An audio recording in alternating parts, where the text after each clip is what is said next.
Hello বন্ধুরা, সব দেখো আজকে লাট্টু তো এখন ম্যাগি খাবে। এই যে ম্যাগি বার করেছি, ম্যাগি খাবে এখন। এই তুই ম্যাগি খাবি তো? ম্যাগি করে দেবো আজকে, ঠিক আছে আজকে ম্যাগি খাবে। আর দেখো এঁচোড়ের দেখো অবস্থা, কি কালো কালো এঁচোড় এনেছে, দেখে মন ভরছে না, জানো কেমন যেন লাগছে। এই দিয়ে এই যে চিংড়ি মাছ আর এই ছোট্ট ইলিশ, বড় ইলিশের যা দাম, ছোট ইলিশ খেয়েই মন ভরাতে হবে, দুধের স্বাদ ঘোলে মেটানো। হ্যাঁ, এইভাবে। তাই এই যে চিংড়ি আর এই যে ইলিশ, খোকা ইলিশ বলে না কি খয়রা বলে কে জানে, জানি না এটাকে।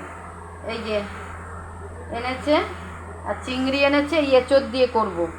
এঁচোড়টা দেখো, বলে না আগে দর্শনধারী তারপর গুণ বিচারি। আগে দেখতে সুন্দর না হলে ঠিক খেতে মন লাগে না। দেখো কেমন কালো কালো মতন, এই দেখো,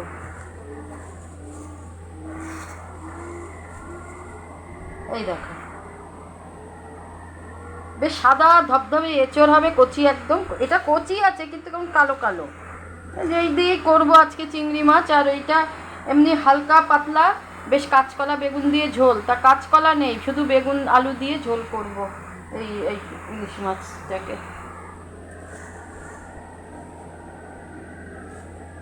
ঠিক আছে, রাখছি, টাটা বন্ধু।